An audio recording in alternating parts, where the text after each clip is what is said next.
Hi everyone, it is day 5, going well. I am still in stage 2, that's for another few days, but I'm in full-blown ketosis, that's for sure. Did the keto stick today and I'm large and in charge. So stage 2, as you'll recall, is you feel less hungry, more energetic. I definitely got the spike of energy today. I felt very drained at the end of yesterday. And I was tired, but I feel much better. Got a decent night's sleep, which is odd for it took me, it's hot here, but I got to sleep, so. And feeling good, burning the fat. Did some light movement and foam rolling and some stretching, and I feel good. I feel, I worked this morning for hours and 5 hours and feel good. Feel clear-headed, getting clear by the moment. So I'm in fat burning mode, feeling good.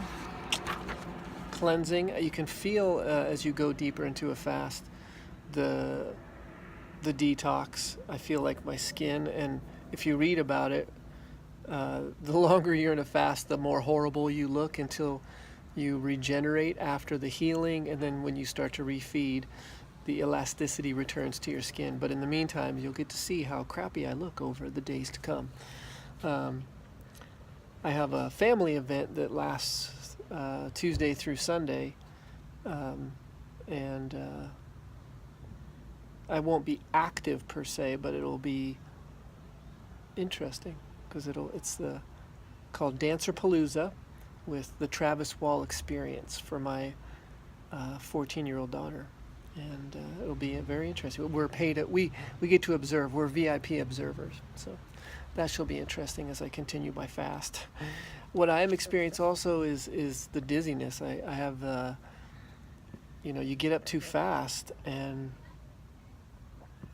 a few times I feel like, and I have this experience before, you just have to really be mindful when you're going to get up. It's hard because I'm just used to getting up whatever speed I get up, and you start to feel that it's like a power down. In my first fast, 9-day fast, I passed out for just 5-10 seconds, if that, maybe 5 seconds, but I went down, and so. I'm really got to pay attention to that, or I'm going to go down. You don't want to do it in public. You don't want to go down in public. That would be really embarrassing.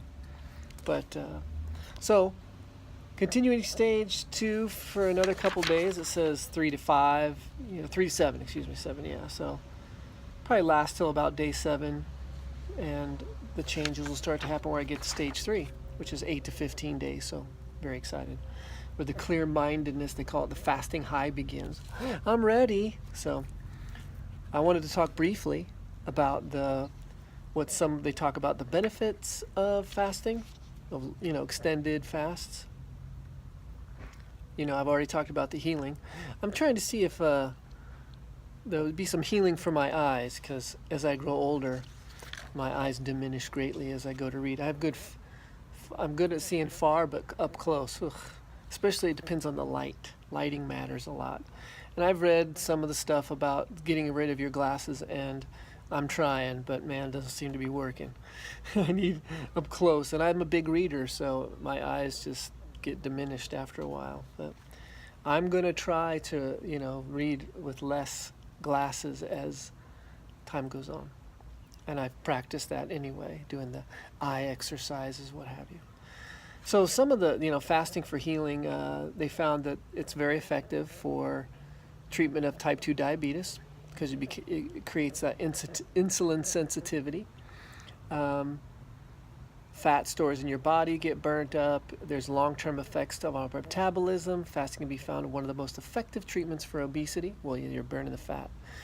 A number of studies have found that fasting benefits epilepsy. I've read that. Fasting is exceptional benefit in chronic cardiovascular disease, congenital heart failure, blood pressure, arrhythmias, total cholesterol, and increasing HDL levels, the good cholesterol, right?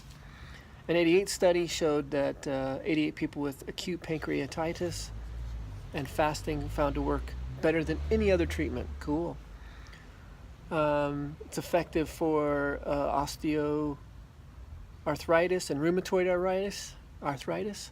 That is, I've never had that, but my partner has like arthritic hands, or the beginning of it.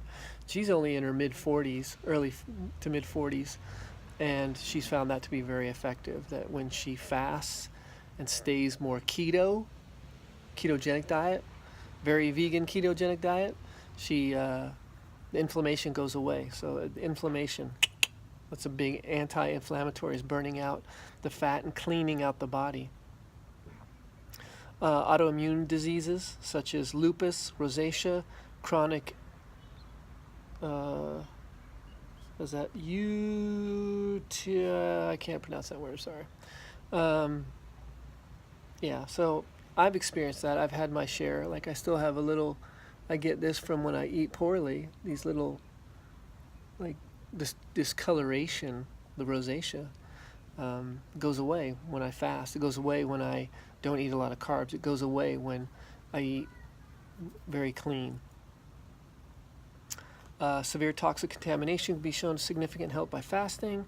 The detox, the detox. It takes a long time, but it's so good. It helps with the immune system.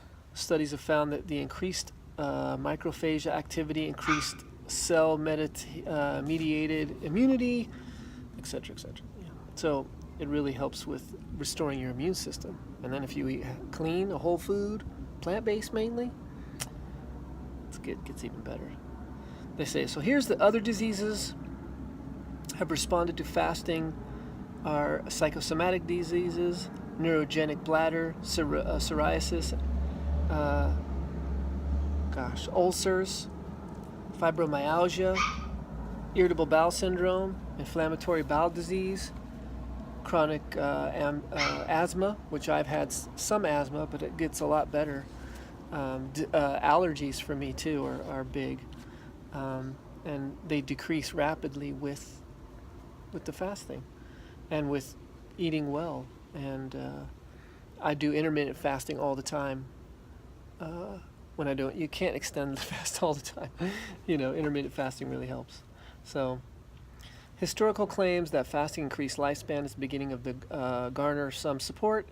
So a lot of the studies I've read, and I used to teach a class on the geriatrics. Yeah, because it's kind of in my field, sort of. But the sociology of aging is what I taught, and we looked into some of the issues of what it is to get old, and then some of the research. And so we looked at all these famous doctors who were trying to look at ways to reduce aging and then longevity. And one of them was very low caloric intake, like 500 calories a day, or even maybe 12 to 500. And fasting was one of their treatments as well. It was very interesting. So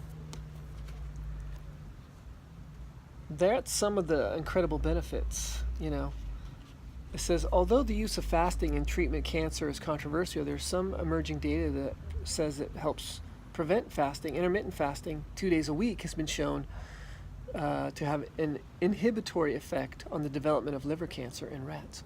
Ooh.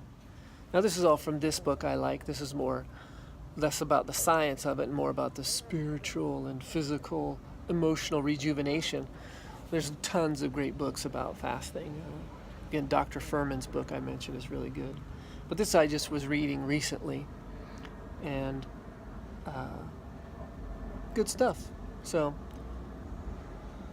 tomorrow I'll talk more because I don't want to go too long, but I'll talk about some of the side effects, like the one I already talked about, dizziness. So that's been mine. If you go through like waves of not feeling well. Yesterday I felt very fatigued. This lends to the idea that you can't really do your normal life in the sense of, working 8 hours a day, maybe, training as intensely, or if you do, you got to slow way down. Like I did good the last 2 days, training, We'll see how it is tomorrow because I'm going to get up very early and train pretty high intensity. You know, it's like the peak of my program. And then I'll deload next week while still fasting. So I'm going to see how it is tomorrow to do, you know, pull-ups and stuff. It's going to be fun, right? We'll see. So, and then I'll talk more about some of the side effects from fasting. More stuff to be aware of. I hope everybody is well, and I will see everyone tomorrow for day 6.